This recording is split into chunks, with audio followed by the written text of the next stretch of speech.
ぎないこともあるでしょう。ね。でもそれも楽しいじゃない。そういうのがあってこそフィリピンじゃないですか。ね。やっぱり親族の高いとか、そういうことありますけど、それはフィリピンは私大本意だと思っております。そういうのはあったらあったでね、だから私はそういうところに魅力を感じてるんですね。フィリピン人の時間のとか、ね、フィリピン人の優しさとか、ね、お金への執着とか、そういうところもありますけど、そういうのを全部作ると思うんですよね。フィリピン人の旅行先ね。そういうのがあるから、フィリピンのフィリピンのね、僕らそういうところに敬遠感を出したことで、そうなると思います。私はたまたまそれが好きだ。だからね、フィリピンで一度人それぞれから聞いてた。なので、私はフィリピンに行ってね、高級コンドミニアムに住みたいとか、あとは、ね、美味しい料理を食べたいとか、美味しい日本料理を食べたいとか、そういうことは、ね、あんまり思ってないんですよ。だって高級ホテルに泊まりたいとかだったら、別にフィリピンじゃなくてもいいわけじゃないですか。ね。正直ね、普通と高級ホテルっていうのは、そこまで、そこまで、まあ、そうですけど、そこまでね、言うほど、それは大したことない。私も、シャングリラっていうホテル行きたいと思ったことありますけど、セブンで多分1番か2番ぐらいの、ね、高級ホテルなんですけど、1泊数万円ぐらいしたかな。すごいホテル、もちろんすごいホテルなんですよ。ホテルなんですけども、別にね、それぐらいのホテルだったら、日本でもね、日本の三つ星ホテルとか、あとはハワイとか行けばもっとすごいホテル泊まれるわけだから、そういうところじゃなくて、現地の、ね、フィリピン人に囲まれてフィリピンのソウルフードを食べて、ね、そういう現地の生活をしたいってことですね。私の場合は。だから、お金もそんなにじゃない、ね。お金もそんなにかからない私の場合はね。ということでございます。はい、ではね、皆さん、今日も一日、いってらっしゃい。ありがとうございます。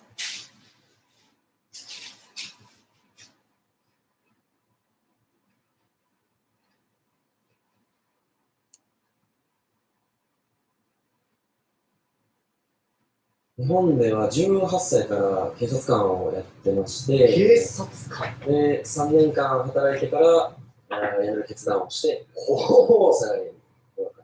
アドバイスがあれば、なんかいいこと、良かったこととか、後悔したこと、まああると思うんですよ。小さい、ね、大なり小なりあると思うんですけど、なんかそういうのあります。Hello everyone, hi guys. ご皆さんご機嫌いかがでしょうか。今日も可能性無限大 This is Taro Sack ということで、今日の動画では海外にいる日本人にいろんなことを聞いてみたい。そういうテーマでやっていきたいと思います。結構以前から YouTube のコメントとか、インスタの DM で、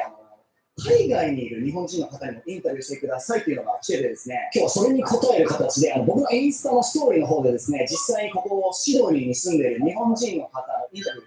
させていただける方募りまして、4人の方選ばさせていただきました。なんでそもそも海外に来たのかとか、実際に来てみて良かったこととか、悪かったこととか、あんなことやこんなことまで聞いていって、今後ね、ワーホリなり留学なり、いろんな理由で海外に来ようと思っている人に役立つコンテンツを今日は作っていきたいと思います。僕のチャンネルでは様々なトピックに関する外国人のインタビュー動画を毎週配信します。見るだけで頭の中がグローバル化すること間違いなし。面白いと思ってもらえた方はぜひチャンネル登録よろしくお願いします。探索のインスタグラムでは実際に視聴者さんとこういう形で、コミュニケーションを取らせていただいたりとか、さっきの、インスタですね。インスタグラムフォローしてください。Taro Sack Interview with Japanese people. Let's go. お名前、本名じゃなくてもいいんですけど、愛称を教えてもらっていいですか。はい、はるかと申します。よろしくお願いします。よろしくお願いします。はるかさんは今、オーストラリアに来て、どのぐらいですか。トータルで10年目になります。トータル10年目、はい、来た時は、おいくつだったんですかね。16歳だと思います。16歳、高校生の時に、まずなぜオーストラリアに来たんですか。通ってた地元の高校が、留学を奨励している学校で、はい留学先の単位を、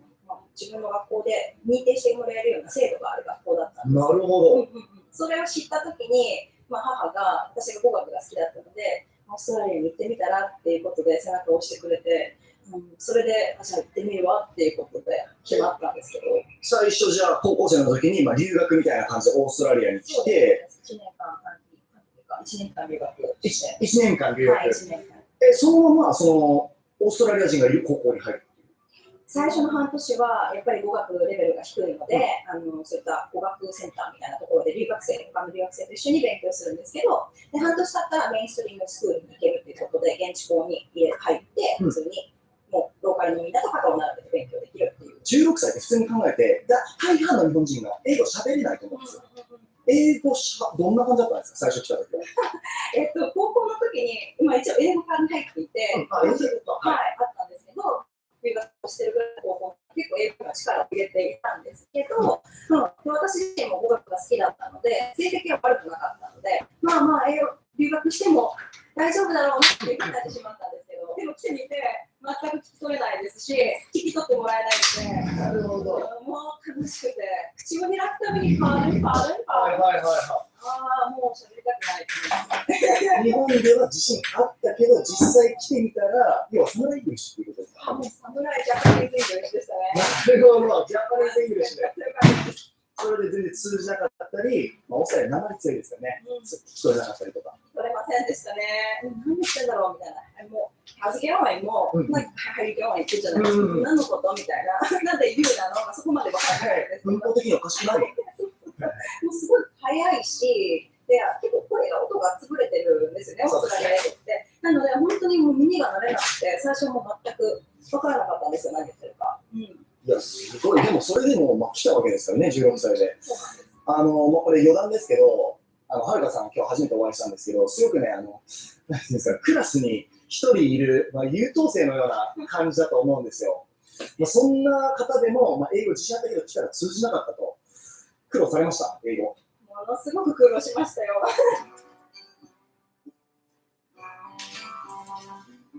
僕なんかは最初来た時ホステルとか泊まってて、僕も自信あったんですよ。それこそ26歳とかだったかな、来た時、日本でイギリス人の彼女がいたりしたこともあったりとか、僕もね、外国語系の大学行ってたので、英語は自信あって、日常会話ぐらいだと全然できるとこ来たんですけど、ホステルで泊まって、イギリス人とかアイルランド人とか、それこそオーストラリア人もいたんですけど、馬鹿にされましたね。アクセントですか？アクセントですね、何言ってるか聞こえないみたいな。英語、10年前、その状態で来て、今、バイリンガル MC っていう名前でインスタグラムもやってるぐらい、自信持ってバイリンガルって言ってるの、喋れるようになってると思うんですけど、何が一番の原因というか、理由で喋れるようになってると思います？それは結構積み重ねでもあると思うんですけど、最初に来た時に、私も本当にバカにされて、お会いされました？はい、バカにされて、発音もおかしかったり、ちょいちょいも間違えて、間違いを結構気にしてなかったので、言ってみる、使ってみるみたいなタイプの人だったので、喋ると結構変なこと言って、みんなに、みたいな、What did you say? みたいな感じでみんなにこう、拾われるんですよね。結構それでネタにされて、笑われて、で私も分からないから、何言ったのみたいな。What's going on? みたいな感じで話して、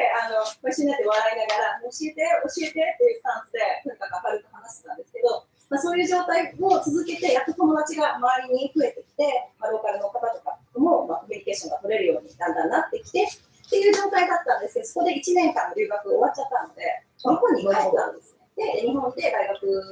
に進学したので、大学は一応語学系の、英語学科に入って、英語は勉強していたんですけれども、やっぱり、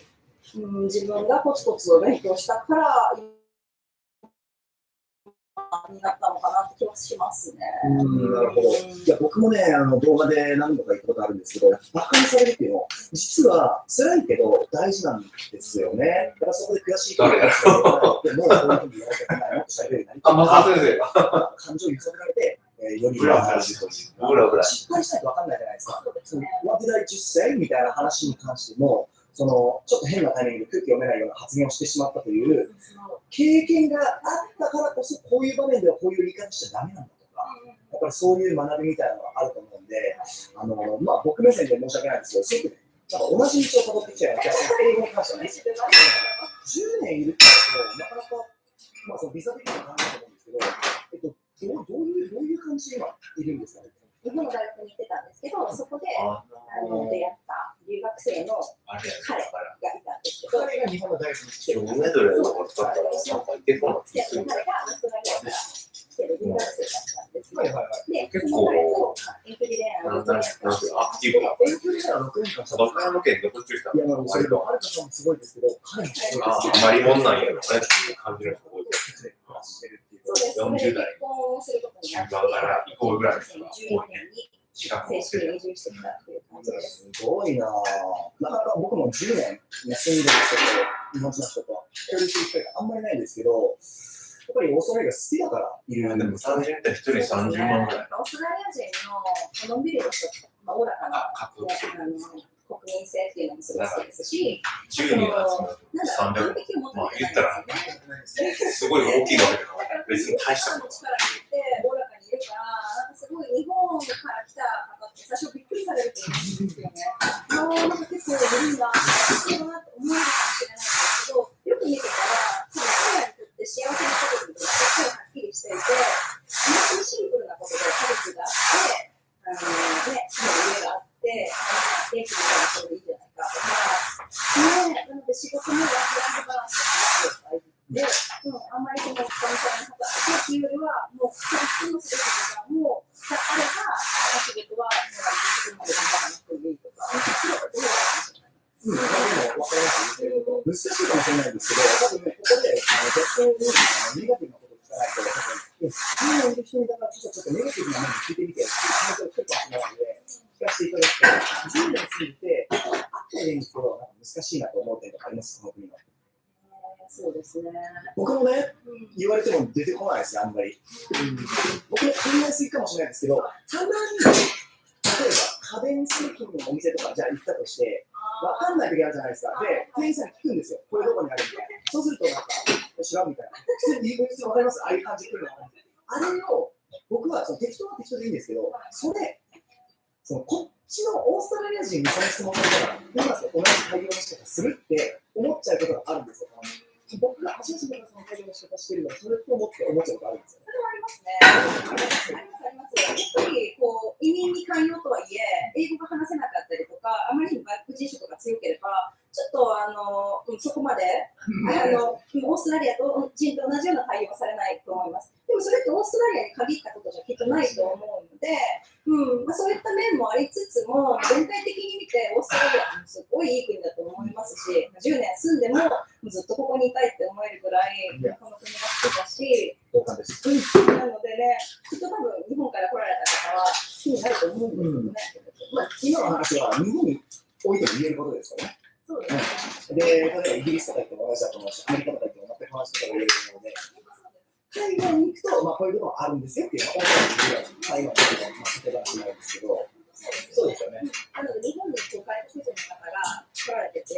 で、拙い英語がすごいマネージメントするとか、信頼関係を最初から築くかっていうところだけがそこそうがね、いう感じで、やっぱりこっちに来ても、どういうことにつながりたいかと金使える。思う外国人になった方がいいと思うんですよね。金使える。もう言ったらもう単純な話、金だけ。すごい大事な話ですよ、今これ。10年いるからこそ、経験要は、ちゃんと勤めてくれるかどうかっていうのをどうやって判別するかって、そこや。あまりにも壁が高すぎるので、そうじゃなくて、もう陽気に楽しい、一緒に楽しい外国人になろうというスタンスで、もう間違いない。やっぱり食品と上げ、そこからね、普通に。それしてたら。けど、言ったらね、ファースト問題とか何回かやめて、嘘つけるもんね。どういう仕事を最初にはい。もしか結構そこは時間使わない。だから形で接触しすぎて。それがイベントの司会とか、そしたらボロが出てくるよね。いろいろあるんですけど、日本語と英語のでもちょっと僕以外の人もちょっと関わってほしいな。経済には嘘つくからな。うまいですよね。僕は、あれは全然。10年前の話で、日本人の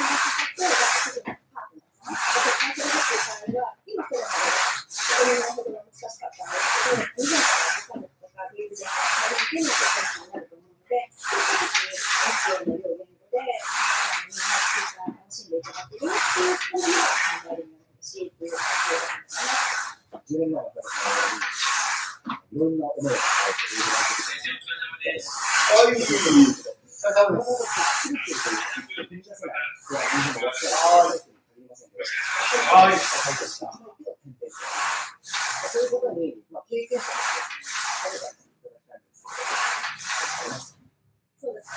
やっぱり学んでるってことは、すごい近い気持ちが常に悩むんだと思うんですよね。で、行かないと分からないことの方が圧倒的に多いので、ぜひね、一歩を踏み出して、今年、来年あたりにね、もう思い切って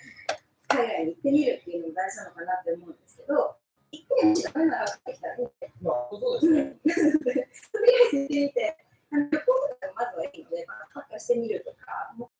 そこまで留学っていきなりね、ワーキングホリデーじゃなくてもいいんで、もっともっと小さいステップを踏んで、行くっていうのもあるかなって思うんですけど、まずは行動してみることですね、恐れずに。いや、本当にその通りだと思います。日がね、たげったり切ったり、ちょっと大変だったんですけど、ありがとうございました、お時間。お名前教えてもらっていいですか？そうです。翔さん。翔さんは、今、オーストラリア来てどのくらいですか？そうで、4日目が。おニューですね。はい、新しい日本人でございますね。はい。ちなみに、翔さんは、日本では何をやられてたんですか？日本では18歳から警察官をやってまして、警察官で3年間働いてから辞める決断をして、さらにどうかなと。いや、ほうとか言ってますけど、僕はインスタで、募集したときに、お話もらったじゃないですか。警察官辞めてきました。辞めてくることにしました。パンチ力あるなと思って、警察官辞めてきたと。話聞きたいなと思って結構いいと思うんですよ。警察官ね、公務員ですけど、ちょっとそのプログラムを考えない。決断だと思うんですよ。そもそもなんで、そのプログラムを考えて、考えてってなる。考える。日本人と日本語だけ。このステップで面接では接触に、全部面接で。このステップで面接する。面接をもう何十ステップ何ステップか作って、そのステップ全部オーナーと採用しないっていうルールにしないと、そう実際決めとかないとさ、いや、あれもよそやけええやんってなるやん。嘘つかれてね。ことができたんですけど、そしたら、日本リスクをちょっと減るやん。日本で話す機会が少ないんで、それならばオーストラリアに来ようかなと。こっちで取れると思う。喋れたわけではない。多分これ、意外とこの地点で募集出てたら、県外とかに希望してる人おったりするぐらい。年齢的にも悪くなる。3っていうのは、この人よりいいかもしれない。30歳ちょっとの女性、柔道整年齢的にも悪くないやん。20代前半はちょっとね、あれ、ちょっと子供っぽく見えすぎていかんかなっていうのがあるやろ。治療院の先生的にもね。居酒屋とかではないですね。30代ぐらいかな。見た目的にも。みたいなっていうので。いや、すごいですね。経験ゼロだもんとしても、経験あるのかって勘違いされる感じや。はい。すごいな、行動力が。何のビザで来たんですか？ワーホリビザで。ワーホリビザで。大体いくらぐらい持ってきたんですか？結構みんな心配されてて、結構みんな結構いくと思うんですよね。150万ぐらいもあれば、なんとか安心になるのかなと思って、そうですよね。で、そうこうでの150万ぐらいをちょっと用意してきました。多分あと数週間ぐらいしたら僕のあれですけど、経験的に言うと、全然足りますよ。そんなにいらないです。それはね、仕事辞めてきたからっていうところもあると思うんですけど、さっきこれカメラ回す前に歩いてるだけでユニバにいるみたいな言われてましたけど、どうですか、来た感じ、印象、シドニーは。正直まだ実感はないですね。ないですか？今後の目標みたいな、どういう感じでこうやっていこうかなと思ってるんですかね、こっちで。そうですね。最終的な目標は正直はっきりとは決まってないんですけど、いろいろ経験して自分の英語力がどこまで伸びるのかっていうのは正直気になりますし、やりたいことを見つけるために来たっていうのが正直な感想であって、自分がこのオーストラリアっていう国でどれだけ合うのか、英語力がどれだけ伸びてしたい仕事が見つかるのか、もともと警察官っていう京都でやってきたので、叶うのであれば、オーストラリアの警察官でも目指していきたいなとは思ってます。まあ、そしたら永住権取ってって感じですね。いやー、今話してて、まあ、失礼ながら見た目も僕21歳だと思わなかった。結構落ち着いた感じで、話してても、深い感じで喋るんで、僕はまだワクワクしてて、いや、すごいなと思いますね。公務員辞めて、テキスト辞めて、オーストラリアにワクワク来る、すごい時間だと思います。そんな結果をした翔さんからですね、作ってる人多いと思うんですよ。どうしよう、行きたいけどって、なんかアドバイスありますね。そうですね、やっぱり自分のやりたいことは、やってみて、それが失敗したとしても、絶対それ行動をしたいっていうのは意味があると思うので、行きたいなと思っているのであれば、ぜひした方がいいのかなと、ここでいろんな経験をして、今後の人生のためにも、自分のためにも、こうやっていったらいいんじゃないかなと思います。はい。いや、落ち着きがすごい。35歳とかじゃないですよ。いや、全然。パスポートチップさせて。ありがとうございます。いや、ありがとうございます。お願いします。相性でもいいんですけど、いいですか？ないです。まいちゃん。まあ、実はまいちゃん、僕の友達なんですね。僕の友達で、今日は結構おしゃれしてきてくれたんだけど、雨がすごくて、濡れまして、ちょっとね、ちょっと透けてるっていうことで、ジャケットを上げてもらって、なんかバイクで来たみたいな感じになってますけど、かなちゃんは今、何のビザでオーストラリアに？今は学生ビザです。ワーホリでということは、ファームで最初は3ヶ月やって、2年目のビザでさらに6ヶ月やって、そこから今、学生ビザ。何年ぐらいですか？ごめん。4年まだ予定好きなんだね。そもそもなんでオーストラリアに来たの？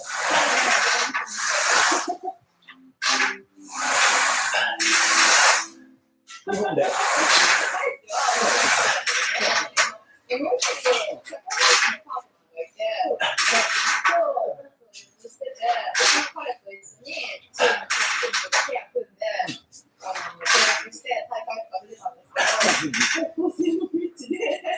ミュージシャンの解散みたいな。なるほどね。そうね、もう解散して、で、その時同時に付き合ってた彼氏と別れることになって、で、これは思い切って環境を変えるかって思って、で、それでお世話に来ることにしたと。で、っていうのも、そう考えて、まあ、ダンスがうまくいかなかったです。ダンスに振られましたって言ったら、まあ、普通の人だったら海外行くっていうふうにならない。例えば、どっかに引っ越したら仕事ね、海外とかでもあると思うんだけど、なかなか海外が好きだったっていうこと。いやー、海外はもちろん好きですけど、旅行に行ったりするたびに、自分がもし英語喋れたら、もっと現地の人と仲良くなれて、旅行も楽しめるのにっていう気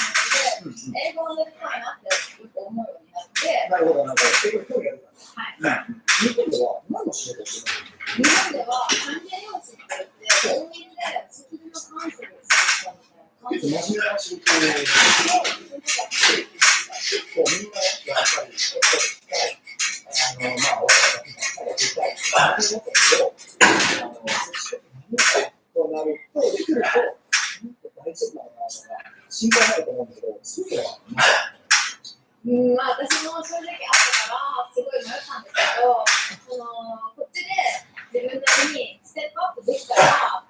帰った後も英語が喋れるようになったとか、こういう経験したとかっていうふうに、自信持って言えるようになれたら、そういう負担はないかなと思って、思い切ってきたって感じ。じゃあ来た時はあんま英語喋れなかった。全然今5年に差し掛かってるから、語学学校もやった。語学学校は初めオーストラリアに来て、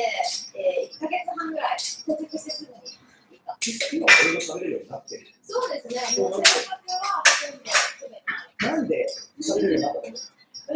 練習っていうか、もう日々の、やらないといけないっていうプレッシャーと、初めの私は本当苦労した。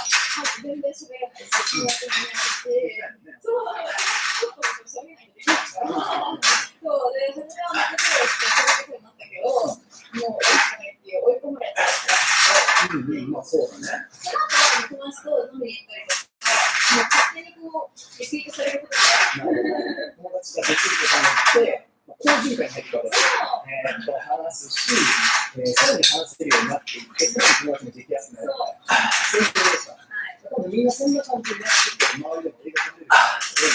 って、コメントでも結構いただくのが、どのくらいコメントで分からなかった。何かこんなにですっていう人なんて、ご自身ワンウィークで40万円しか使えないけど、全然問題なかった。1週間、2週間ぐらい遊んで、そこからYouTube仕事を始めて、それで問題なかった。お金ってどれぐらい持ってきた？トータル100万ぐらい貯めて、ビザの申請とか、航空券とか、生活費とか払って、で、初め1ヶ月ホームステイしたんですよ。だから、全部払い切った後、多分40万か50万ぐらい私の気持ちでは。実際そんなんいる？それとも買えなかった？いや、全然いらない。ね、実際仕事見つかるよね。まあ、最初に選ばなければ。しかもおそらく収入払いだよね、基本的に。次の収入がお金もらえると。貯めてくるのはもちろん安全だけど、まあ、そこまで無理して貯めて時間を無駄にしちゃうよりかは、思い切ってした方がいいかなっていう経験者は。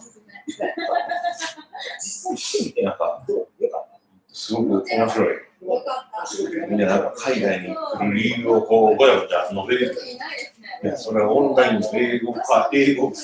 をやりまくったら誰でもできるよっていう。まあ別にオーストラリアに行く必要はない。そういう外国人の人と遊んだりとか、なかったですか、今まで。いや、彼氏はそりゃ1人や2人はできますよ。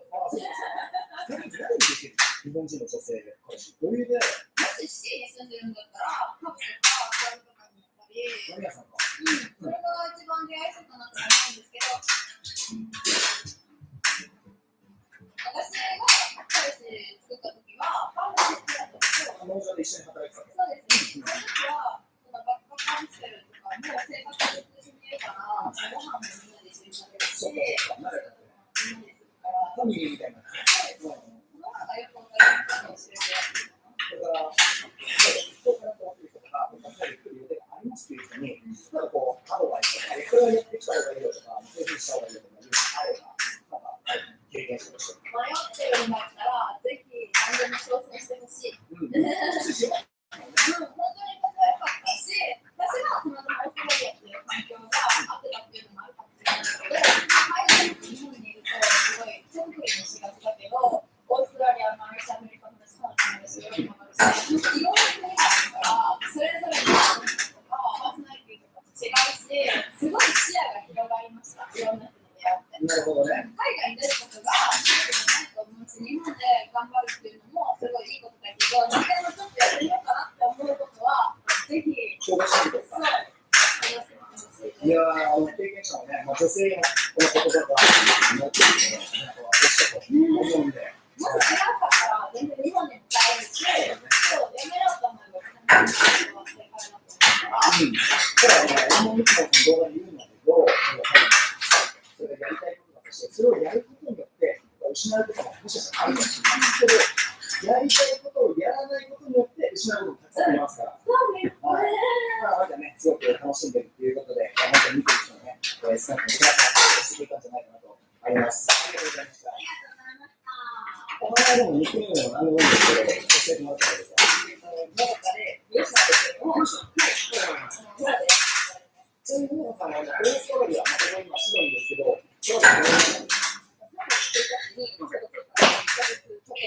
1ヶ月ちょっとぐらい、来たばっかりじゃないですか。おはようございます。今、ごめんなさい、シドニーですけど、聞いたの大丈夫ですか？28ってことは、日本でも皆さんやられてた。日本では8年間。もちろん、ベテラン漁師、まあ、初めてなんですね。なぜあえてやめて、オーストラリアに来たんですか？まずオーストラリアを選んだのは、本当に直感で、気候だったりとか、暖かいところが本当に好きで、あとは結構素敵文化なところと、治安の良さっていうので、まずどこかなってなった時に、8年間でオーストラリアで。それはなんか自分の周りの人が聞いてたとか。もう、それの意見に近くに、自分の直感で本当にすごい自分でちょっと調べたりして、こんな感じなんだろうなっていう直感を持って、来た感じ。もともと海外が好きだった。海外大好きで、実は海外に行きたいなと思うんですけど、美容師ってなると、なかなかタイミングがなくて、やっぱりワークサービスばかりなので、もう時間がないなっていうことで、先行こうっていう、もうすぐ、海外にクロスしました。なるほど。なんか結構、僕のその動画見てくれてる人の中でも、まあ、行きたいんだけど、なかなかやっぱりお金がたまんないですとか、実際どういう感じなのかわかんないから、いくら持ってきてわかんない、いいのかわかんない人結構いるんですけど、大体どのくらい持ってきました大体でいいんですよ。私の場合は大体100万くらいなんですけど、来てみた感じの感覚で言うと、やっぱ30万くらいあれば、本当に十分。いらないんだよね。そうですよね。遊んだりとか、余裕が欲しいっていう感じであれば、ある意味越したことないんですけど、基本的に働いたりとかするのであれば、本当にもう 10万でしたっていう方もいらっしゃいますし、言われて。でも基本30万くらいあれば大丈夫かなって本当に思います。これかなりだからこういう情報ってすごい役に立つと思うんですよ、見てる人に。だって実際30万で、僕40万持ってたんですけど、全然いけたんですよ。普通に遊んで、何週間後かにやっぱ仕事探し始めてみたいな感じで全然できたんですけど、怖いからみんな、ね、なかなか来なかったりするんですけど、実際これ生の声とか結構すごいいいなって思うのと、来て、今1ヶ月ぐらいとかなんですけど、どうですかどんな感じでした食べられずに言っちゃうんですけど、本当に大正解です。大正解です。本当に大正解です。もう直感でやるかっていうのも結構大正解だなと思ったんですけど、こう住み合って、それがやっぱり、クロス、そういうのがあって、本当にいるだけでハッピーですし、はい、もう着いた瞬間から馴染んじゃってる自分がいて、本当に不思議に、いいですね。はい、もうみんな優しくて、もうみんな自分の時間を自分の時間っていうふうにこうちょっと分けてあるので、結構忙しいじゃないですか、日本人。そうそう、あれだけなんで、忙しいですね。やっぱりこう時間限られてたりとかするので、特に美容師さんが忙しいんじゃないですか特に、はい、美容師とかも時間が終わってたりとかする、皆さん時間って本当に大事だと思うんですけど、その中でもみんな自分の時間を自分の時間っていう、プライベートとにかく大事にしてるなっていうそうですね。仕事の仕方とかもちょっと違ったりみたいな。仕方ったりとかもメリットがあって、ちなみに英語力はどんな感じだったんですか英語力はかろうじて本当に何言ってるか分かるくらいと、あと日常生活に支障ないくらいの感じで、大体勉強してきました、そこまで。何で勉強してきたんですかたくさん勉強して、めちゃめちゃ嬉しいですね。アップされた時にずっと見てたりとか、それでやっぱり話題作りが本当に参考になるというか、話題をちょっと真似して、友達にそう質問を言ってみたりとか、今日は調子悪いね。私は体調が悪い。生理活勉強するの大嫌いなので、とにかく、外国人の友達を作って、そういうことに行ったりとか、普通に来た時のシミュレーションをすごく気をつけるので、それでなんとかちょっと身につけて、でもまだまだ本当に喋れないので、だるい感じですか。勉強し二日酔いなのかな。90%のお客様、外国の方なので、はい、それで飲みすぎました。勉強しつつ、お客様だったりとか、スタッフの方から教えていただきながら、ちょっと若干ペースが乱れたところはあったけど。僕の経験上、仕事自体は結構英語喋れるように、人レベルになると思うんで、全然間違ってないと思います。ちなみに、野田さんね、出たいですっていうふうに言ってくれて、今日初めてお会いしたんですけど、すごくね、美人で、スタイルも良くて、一応介護ぐらいだとできるということで、1ヶ月ね、こっち来て、やっぱ最初から自分にすると思うんですよ。イケメンさも、ぐらい、家族と遊びたりとか、そういうの、本当に今、狙ってるのは、狙ってるんだなと。あれなんですけど、考えてるのは、国際結婚をしたいなと思ってて。それはもう学生の頃からの夢で、海外に行って働いて、で国際結婚したいなと思ってたんですけど、いいなっていうのと、あとお客様だったりとか、美容室で来ていただいた時まで結構あると思うので、彼氏できたらいいなと思ってます。集中です。大変でいいですけど、今後の調査に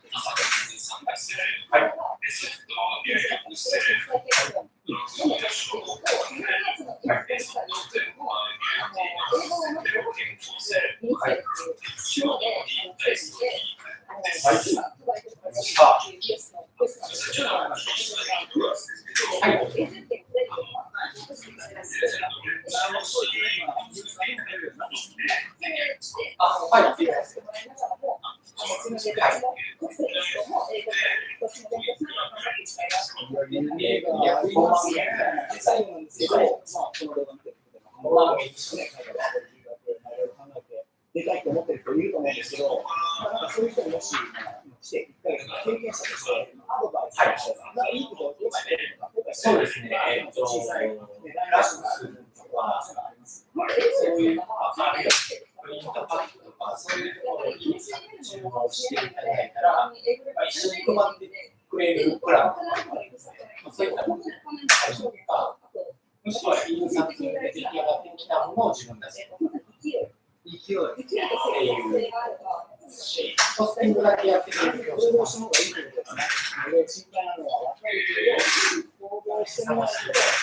さないといけない。はい。ミ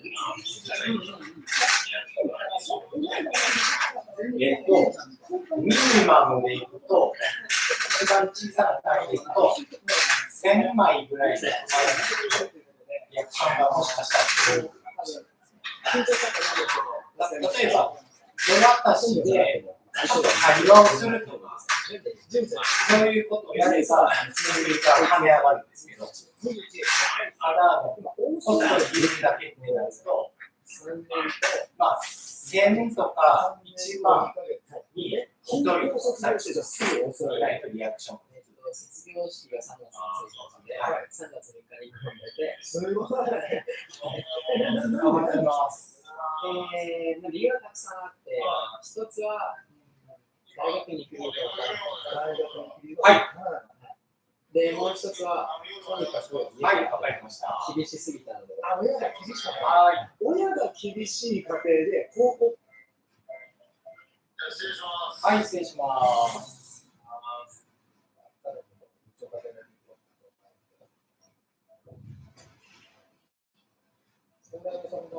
すごい透明なしますね。1000枚以上っていうところですね。そうですね。ただ、いきなり1万とか一気に行くのは、コストも相当かかるし、あまりおすすめではない。2000部、3000部ぐらい配ってみて、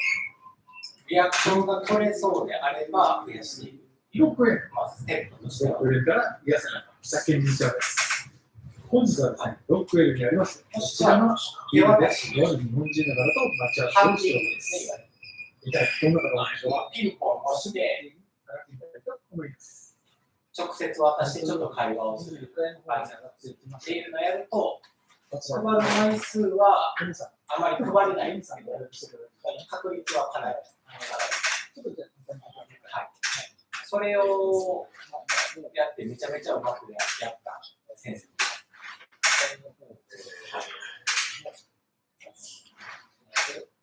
なかなか時間をかける必要があります。こちらの駐在とか、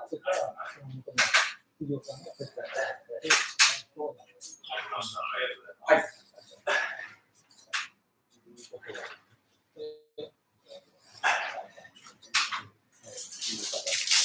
私の方は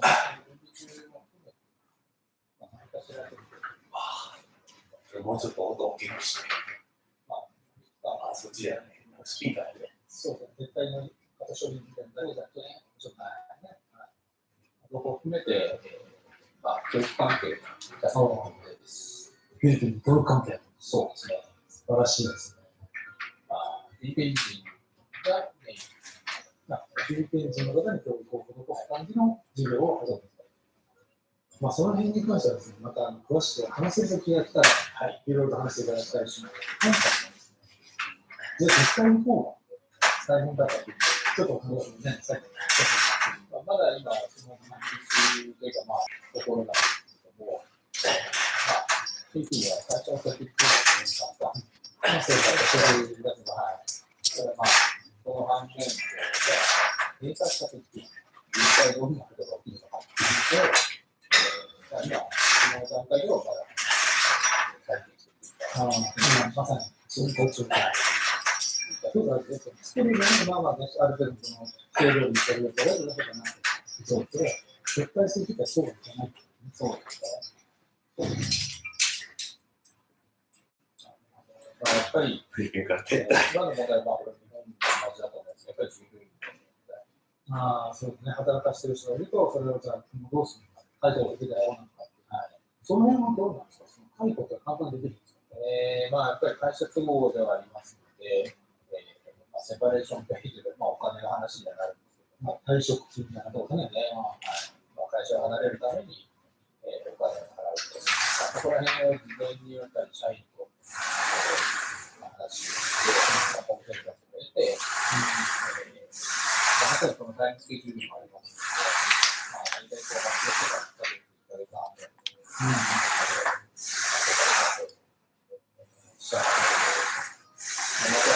残りのその13ヶ月くらいで、まあ、払いのは払うという形で、それをその両者間の話し合いにして決めていくんですね。当然、やはり、一筋でお伺いしたいと思いますし、それはどういうふうに言われるんですか？まあ、やはりその、住宅ローン閉まってるとか、まあ、車のローンが、はい。そんな急に解雇されても。そうですね。はい。まあ、ただ、今回コロナ、そのさなかやっていることもあって、比較的、社員からの理解は得られやすかったという感じですね。そうですね。まあ、なかなか業務を遂行することができなかったっていうのがあるので、そこに関しては比較的、穏やか。まあ、私の場合はですけども、でも何人ぐらいいらっしゃったんですか？そうですね。大体45名ぐらい。全員解雇。そうですね。特にその従業員の方からいろいろ言ったりとか言われたりしました。そうですね。なぜ、やめなければいけないのかとか、その例えばもうちょっと待ってもらえないかっていうのがありました。まあ、よかったですね。全員が一律会議したんで、そこでそのフェアな部分があって、チーム残りますよね。そうですね。それはちょっとやっぱり、その解雇せずに、っていうのは一律にこうですよって言いました。そういうの個別で、まあ、基本的には同じ時期に全員同じタイミングで繰り返すことだったんで、高知でドライテストしたのってんか。社力にあれってサイト作っちゃったっけ？いや、サイトは作ってないです。基本的には同じ。何を出したの？広告も、やっぱりないですね。でも見せるサイトはない。まとまってれば、もう岡山の放送だったりするケースもあるみたい岡山は違う。本当に当日はヒヤヒヤもので、まあ、自分の人間にしか、ことをしてなかったので、いきなり当日社員みたいな集めて、っていう話をしたんですけども、まあ、実はその最初の、いろんな反応がありまして、かなりポジティブな反応もありました。そうですね。まあ、やっぱりその日が仕事からもそうならないのが分かったので、まあ、どうやってこうソフトランディングをさせるかっていうのを考えておお、ちょっと。When it comes to training and body making, I think it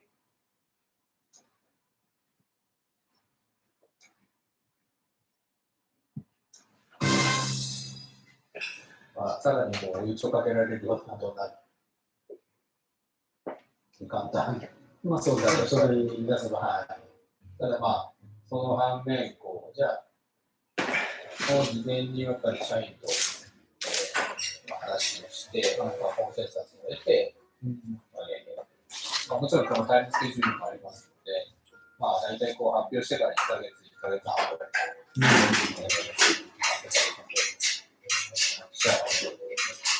またその残りのこの13ヶ月手当で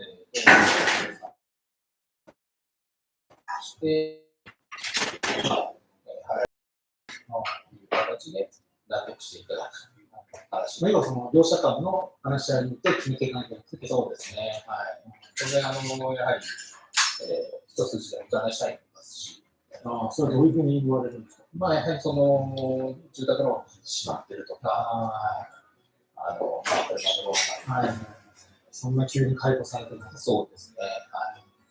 まあ、ただ、今回はコロナのさなかということもあって、比較的、社員からの理解は得られやすかったと。自身もですね。そうですね。なかなか業務を遂行することができなかったというのがあるので、そこに関しては比較的、穏やかに。まあ、私の場合はですけど、でも何人ぐらいいましたか？そうですね。大体45名ぐらい。全員か。そうですね。特にその従業員の方が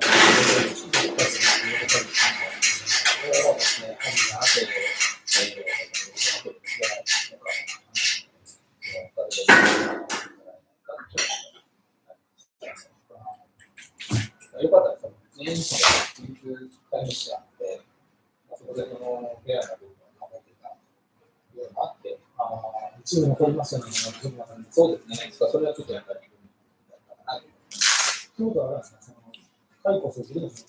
対象っていうのは、一律にこうですよって言いました。そう個別で、基本的には同じ時期に全員、同じタイミングで整理解雇になったので、もちろんその、社員に応じて、多少の条例はあるんですけど、基本的には同じ状況。でも、ある意味あれですね、その従業員がうまくまとまってよかったですね。そうですね、暴動になったりするケースがあるみたいですから。ヘアカットインザフィリピンズは、まあまあ見られる。あですね。一部の人間にしか、は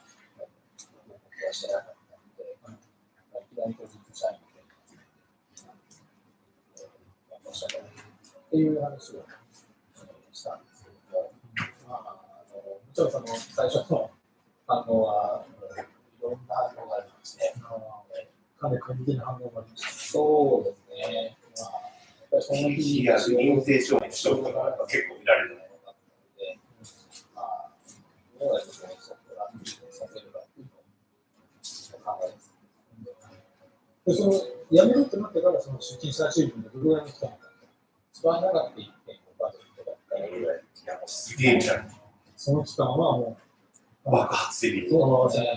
ぱりなかなかこう、毎日何かしら話に来る。 185回もなれる。例えば、ことしたら、提案を、そうですね。ちょっともう、EC が連携証明書そうですね。日本でいうチャンネル登録者の人がいや、これ多分違うのでいいと思う。そうですよね。多分じゃないと不可能だと思う。ああ、やっぱりそうだ。YouTube リコメンで、この情報は正しいと思われてるみたいでね。やめて、出勤最後の日、社員が思い出ビデオを、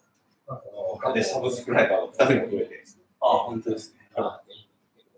この、今撮ってたやつここから突然、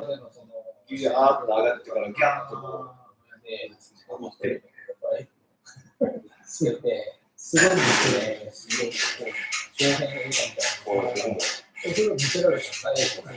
海外情報系 YouTuber みたいな感じで、扱いは。そ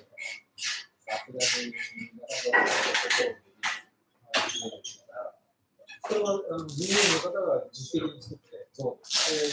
社長見てくれて、それはなんか意味を込めてたんですか？自分たちがどう苦労したのかを作って、笑いもあり、泣きもありで。別に負の感情じゃなくて、そうですね、そうしたら今までありがとうというのは、会社の社員全員でこう作ってるみたいなので、温かい気持ちにもなり、結構ね、辛い気持ちにもなりって、ちょっと両方で、ちょっと辛かったですね。変な話ですけど、そのままスッとさよならって言った方がよっぽど楽だったから。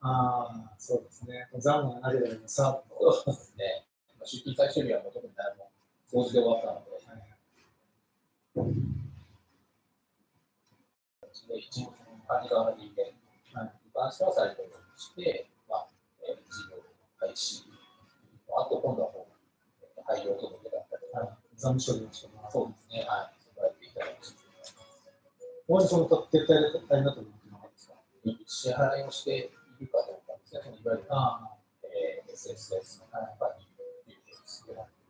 社会保険関連。そうですね、しっかりそれまで払っていないと、最終的にはそこからクリアランスをもらうことになって、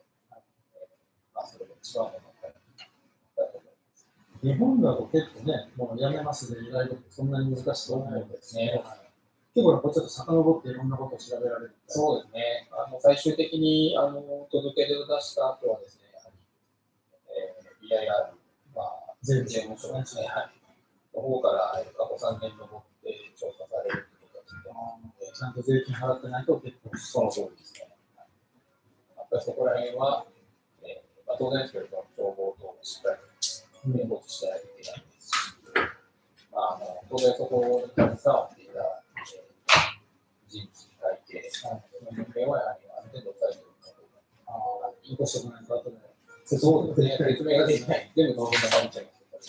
で、その間は最高の形でちょっと一時期、こういうそうでない一時的にやはりこうしておかなければな。一応、少なく調べが終わって、パッと出れる感じなんですね。かなりいろいろつつかれた。そうですね、これはちょっとまだ我々もまだそこまで行ってないんですけども、聞いている話ですと、やはり、細かく見るとかも、その場合はやはり、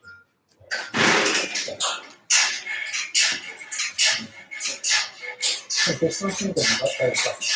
そうですね、決算のファイナルステートメント、こちらは別のことになりますし、まあ、それ以外にも、おそらく各政府関係者、いわゆるクリアランスですね、やめていいですよ、クリアランスを取っちゃう。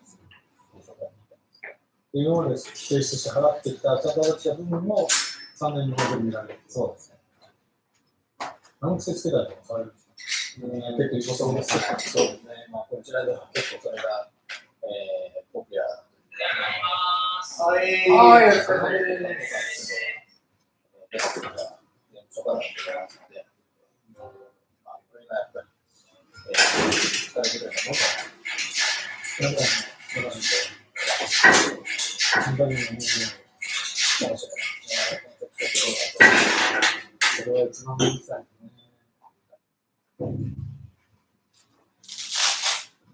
あとやはりビルのまず使っていたのオフィスの契約で使うので、まあ通常まあ例えば3年とか長期で借りていて、撤退するのがどれぐらい10年間とした後はもう同じところにいる必要がないので、いわゆる途中でキャンセルをしないといけないとか、これがまずやはり、今ビル、中途解約の借りがあって、ビル側のオーナーと納得するところを見出すまで一応、これは全部話し合いでね、いろいろ決めていかなきゃいけないんですよね。我々の理由を説明しつつ、相手側の希望も乗って、まあそこの中間を見出すのが一応、これは本当に大変でした。契約書上に例えばね、やめたらこう何ヶ月も払いますよとか、解約の場合何ヶ月前ですよとか、ちょっと決まってるんですよね。それをそのままやっちゃうとすごい損害になってしまうので、我々もその切りたくて切ったわけではないとか、やめたくてやめたわけではない。ただやはりコロナで、フィリピンがロックダウンをしてしまって、社員が通えなくなったっていうところも踏まえて判断をしてほしいと。我々とても苦渋の選択ではありましたっていうところを本当に出したら。逆に今の時期がまだ良かったんですかね。そう。急にも業績は全然ダメなんで、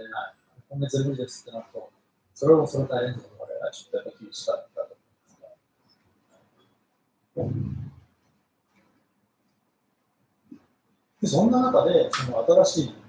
何か事業をやっていこうと思われたら、帰らずにこっちに残る形で、それはどうしてそう思われたんですか？まずやはりその、実際に非常に時間がかかる。じゃあそのしなければいけない。やはりフィリピンの一番の問題というのは、教育の底上げというのは、実際に日本史の教育を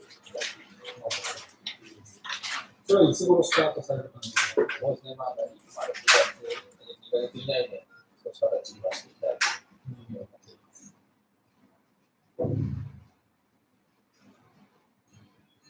逆にこの時期を、ね、撤退のチャンスとして撤退する方も多いのかもし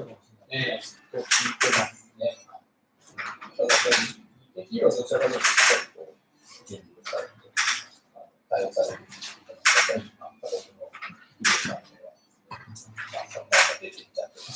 ある種のお店の課題もなくなっちゃったので、それって BIR 的にはもう追っかけられるんですかね。どういう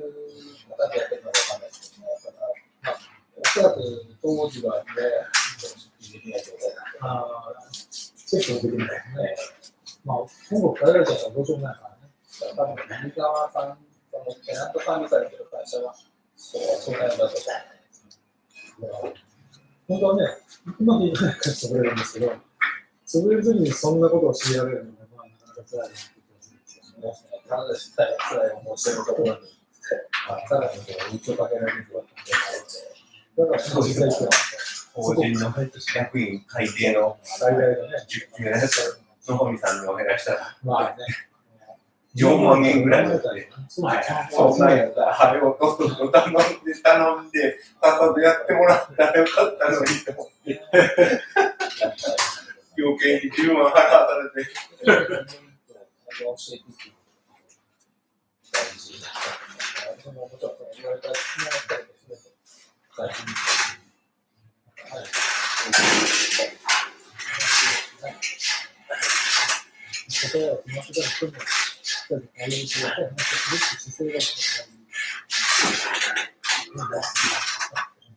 勢いだけで取られて、ね、企業が絶対するとき一生に大変ですよね。そういう思いを持って改善されてるところなんですね。それには画面と新しいものをサポートされてるんで、そこにはその経営に対するとか、今後もね、そういう話をいっぱい聞かせていただいて、この政治事業に関しては、そういう他のこともいろいろね、手がけてらっしゃるので、その辺もいろいろね、今後、応援していただければと思いますね。お願いします。結構、お金持ちエリアのロックというところからお届けしておりますけども、こちらで頑張って、エミさんでございました。ありがとうございます。最後まで動画をご覧いただきありがとうございました。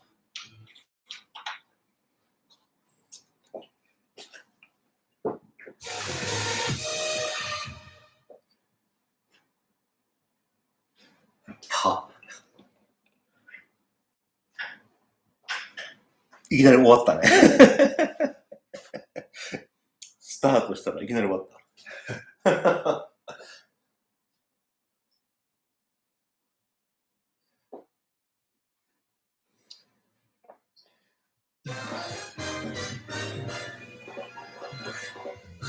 い、お疲れ様です。あとでなんか自分が撮ったリアクションビデオとか見返してみたら意外と面白いね。意外と面白いね。別れた奥さんとなんであんなふうに仲良くしてるんだと。人によっては、お前別れた嫁出すなと。出すなら復縁しろみたいな。これもだから比較的おもろいんやろ。確かに、まあ、別れた、かみさんがある経験が10年前に、一緒に結婚しておもろいんじゃない女性っていうのは、まあ、今は別れちゃって離婚しちゃってる女性なんですけども、まあ、名前はクライドって言うんですけども、このね、クライドがなんで動画にこんなに頻繁に出てくれるのかっていうのをね、不思議がってたりとか、あとはさ、まあ、あんなに仲がいいのになんで一緒にいないのなんで別れたんだというような、質問をいただいたり、前回の動画をご覧になった方からたくさんメッセージが LINE の方にいただきました。なんでなのかなって聞かれても、そうね、今のところまあ仲良くやってるんでなんでなのかって聞かれても困るんだけどっていうのは本音なんですけども、なんでなのかなって考えてみるとですね、言っちゃえばね、まあ今となっては友達だからっていうことに他にならないと思うんですね。友達ができる経緯って言われるじゃないですか。喧嘩したら友情が芽生えたみたいな。それに近いのかもしれないですね。散々その私ね、一緒に来る。まあ、離婚もしますから、散々いさかいがあった中なわけですよ。まあ、こう、ジェットコースターのような人生を一日共にして、その後いさかいがあって、まあ、だから喧嘩したやつと友情まで大的な感じですね。言えば分かりやすいのかな。でも、心の中が終わるまでいかんと思う。っていうことなんですよ。まあ、簡単に言っちゃえば、5月の心の中、彼女を潜入大統領選だから。一緒に戦う。ここが終わらんことには、もうみんなプラ選挙を見まくりはずや。昔の動画ご覧になったらなんかご存知かもしれないですけども、僕はですね、その昔、1万兆でやったことがあるんですよ、実は。11億円すでに使い果たしてしまいましたみたいな動画、昔の動画一覧とか見ると、まだ残ってるんですけども、日本でちょっとサラリーマンしていて、ちょこっとだけ成功しまして、アメリカのせいになりまして、お金を持って世界をふらふら報道していた時期があったんですね。で、まあ、その後半にフィリピンに持ってわけなんですけども、そこで出会ったのが、クライド、前回の動画に出てきた若いお母さんなんですね。彼女と出会った頃は僕は金持ちで、金持ちの遊び人で人間の国だった。まあ、本当その世界を斜めから見てて、本当の心境っていうのは、金とか使い切ってしまうんですね。その頃に彼女と会って、まず10代でとても若い彼女ですね。僕が夜遊びに誘うと喜んでついてくるような、10代の楽しい時期をエンジョイしている彼女と、暇つぶしに毎朝朝まで飲み歩いてる僕と、タイミングも相性良かったんですよね。で、そんなこんなで、一緒にいる時間が長くて、その後ね、僕はある時期になって、ついにお金を使い果たして、お金使い果たしたし、この遊びも終わりだ。夏休み終わったんで、お互いにその元いた道にもどうか別れましょうかという話を彼女とした時期があったんですけども、その別れましょうかっていう話をした後も、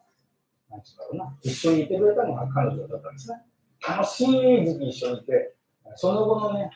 一文無しになったわけじゃないですか。僕はね、11億円使い出して。一文無しになった時期も一緒にいて、まさに楽しいと苦しい、貧乏な時期とお金持ちの時期。これは友達にした仲なんですよ。本当に苦労しましたね。僕なんかは、世間知らずっていうか、それまでずーっとサラリーマンを日本でね、してきた普通の男ですから、本当に世間知らずの状態で、整理ってもんですから、なんか人格が壊れてしまってたんですよね。そんな僕がフィリピンっていう僕に流れ着いて、なんとか真人間に戻ろうともがいていたり、苦労していたり、タイミングがいいのか悪いのか悪いですね、その時期に子供もできましたし、映像に映っていた2人の子供もその時期に僕が一問なんですね。で、しかも彼女ね、妊娠したのが10代で、生まれたのが20歳になってちょうどぐらいだったと思うんですけども、僕は世間知らずだったし、彼女は文字通り子供だったし、で、本当いろんな苦労をしました。いろんな苦労をして、いろいろ楽しいこともね、出ましたよ。子供ができて楽しかったし、嬉しかったし、でもやっぱ苦労しすぎたのかな、いろんな人ですから、結局ね、いさかいが増えて、もうこれじゃダメだというふうになって、別れたわけですけども、何も知らなかった人はサバイバルをして、生き抜いたというね、経験も一緒にしてますので、本当にその濃い体験を一緒にしてるわけですよ。結構車に入れてるけど大丈夫かな。今ね、ちょっとね、前回の動画の反響があまりにも大きかったんで、なんていうんだろう、緊急で車の中で、打ち合わせに向かって車の中で。お疲れ様です。楽しかったし、苦労しました。そこが僕らの原点なので、ただの男女の中ではないっていうのが、本当ね、親友、苦労を一緒にした友達、みたいな面が、本当に濃くあるんだと思います。本当にいろいろと楽しい思いもしたけども、お互いに苦労もしすぎて、そのせいでその関係が壊れることに最終的になっちゃったんですけどね。だからそこで壊れたのは、なんていうかな、男女の中だけであって、それ以外の部分は未だに残っているというようなことなのかもしれませんね。そういうふうに思います。綺麗な言い方をすれば、男女の中は壊れたことない、戦友としての絆が残ったみたいな。ちょっと言い方としてはかっこよすぎるかもしれないですけども、そういうのがあるんじゃないかなと思います。それからあとね、動画の中ではとても仲良さそうに見えると思うんですけど、だって一緒にいたら、よう見られちゃう。一緒に仲良くいられるのはお互いに思ってると思うんですけども、1万1000回も見られてたこれ、2日前に出して1万1000回、3日前に出して5000回、4日前に出して政治の動画っていうのは、本当にいろんなハプニングがあって、そうね、2日で1万1000回。今だにあったりとか、ちょっと部屋見せてもらっていいですかって言ったら見せてもらえたとか、なんか僕編集してて、自分らの動画見てて、これ作りが仕込みだって思われるんじゃないかなっていうことを、なんていうかこんなことも、こんなこともっていろんなことが起こってね、最終的には最後にフィリピン料理屋さんに行くんですけども、フィリピン料理屋さんに行ったで、当時の僕らのことを知ってる人がいきなり声かけてきてくれたっていうね。あれも作りみたいに見えると思うんですけども、あれ全部作りじゃないですよ。本当に起こったことで、打ち合わせも何もなくね、取り始めてるでしょ。なんであの時ね、大体からして、なんであの時に家族4人でマラにわざわざいたかっていうと、もうすぐね、僕動画上げると思うんですけども、いろいろとっていうね、島に、子供とね、3人で旅行に行ってるんですよ。ゴールデンウィーク中ぐらいですね。そのね、いろいろと旅行のために、子供のね、PCR 検査してたんですね。僕はワクチンカード持ってるからいらないですけども、子供はね、ワクチンカード持ってないもんですから、PCR 検査の陰性結果が飛行機で必要だということで、あの街にはその PCR 検査を受けに行くんですよ。なんで、わざわざマークで PCR 検査かっていうと、あそこにね、実はそのフィリピン経済研究所って僕の LINE グループでおすすめしている PC 検査をやってくれるクリニックなんですよ。日本語が通じるクリニックで、ここ、僕らが行ったところや。僕が行ったところや。タイミング使う PCR 検査の目的、いろんなことに赤木先生。非常にいい感じの PCR 検査クリニックがありますので、そこにね、PCR 検査を受けに行ったついでに、僕がね、あ、そうだと。せっかくここに来たんだから、どうせだったら撮るかと。思い出のこのマルテの中と4人で歩いて動画撮ろうじゃないか。いきなり言い出して、思いっきり始まったんですよ。そしたら、最終的にあんなことになって。前回の動画にしてるけども、動画には全く出てこないじゃないですか。2人が仲が悪いところとか、喧嘩してるところとか。でもまあ当然ね、動画界では人間ですから、いろんなことありますよ。今ね、完璧に仲がいいだけかっていうと、それはもうそうじゃない。喧嘩してる時もあります。それからもちろんね、別れる時だって、すんなり綺麗に別れたっていうか、和やかに話し合って別れたわけでもないんです。はっきり言って、親密な感じでした。まあ、毎日戦いしていて、毎日その喧嘩をしていて、もう無理だと思って、僕がね、話し合いに出てきて、俺も出てきたら、突然言い出して、出てきた。当時ね、どんな感じだったかっていうと、完全にもう、崩れに崩れていて、まあ、いや、そんな大変なかったですね。当時ね、それ見てた2人の子供、4歳のマリコと、ね、4歳の2歳のヤマトですね。もう2人が喧嘩するのを見て泣いてましたし、その子供とね、子供の面倒を見てるね、まあ、分かる方、クライドですよね。クライドは切れるわけですよ。まあ、イライラしてね。それでイライラして切れてるそのクライドを見てね、僕はまあ、怒鳴るんじゃねえよ、子供にっていう感じで怒ると。まあ、この負の連鎖が止まらないみたいな感じな家庭でした、当時。当時ね、僕は僕で、その日系企業のマイナス社長みたいな感じで、すごいプレッシャーの中で戦っていたんですね。今思えばね、何をそんなピリピリ言ったんだろうって感じですけども、4、50人いましたからね、社員が。その社員にどうやって飯食わせるかみたいな、どうやって仕事させるか、給与払うかみたいな。毎日キレキレキレキレして、まあ4人が4人とも家族のね、限界でしたね、ストレスの。そんな中でね、僕が思ったのは、これじゃあもう4人が4人とも友になるだけだと。それやると、それこれは一旦その別れた方がお互いのためだと。このままいったら全員が本当に友達だとお互いに良くないなというふうに、まあ、その時の、ね、判断が今思えば正しいとか正しくないかわかんないですけど、その時はね、真剣にそう思って出ていこうというふうに思ってるんですね。STI メディカルクリニックもめっちゃ流行ってると。そうです。僕は出てきて、それぐらい優秀なして、もう無理だ。3950ペソだから、今の円で。あれとかね、まあ、ひどいもんでしたね。例えば僕がこう、みんなそうだし、動画。僕もあそこ、いいですよ。いいか、ありがとう。みんなめっちゃ欲しいかもね。じゃあ、あんたこれも持ってきなさいよなんて、僕が投げつけてたりとか、されました。そのくらい最悪な状況の中で別れた。それでね、まあ別れたわけなんですけども、別れた直後なんかお互いに顔も見るのも嫌な状況ですから、子供のためのね、お金を僕が時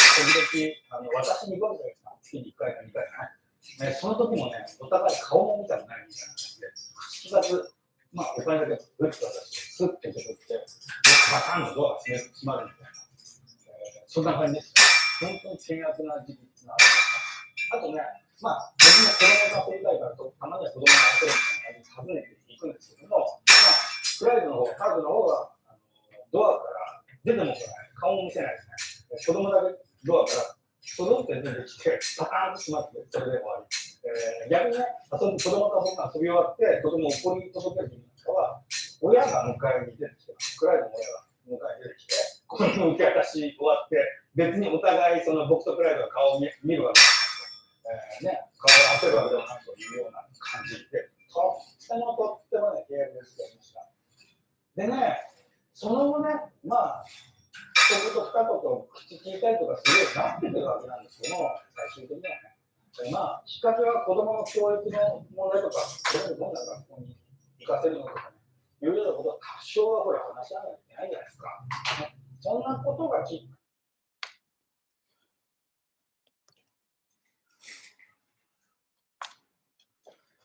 このね、やっぱりマラテのあたりをね、僕はそこが繁華街で有名だというのは、一番最初に言ってたやつ、全然知らんかったねけどね。いつの間にか。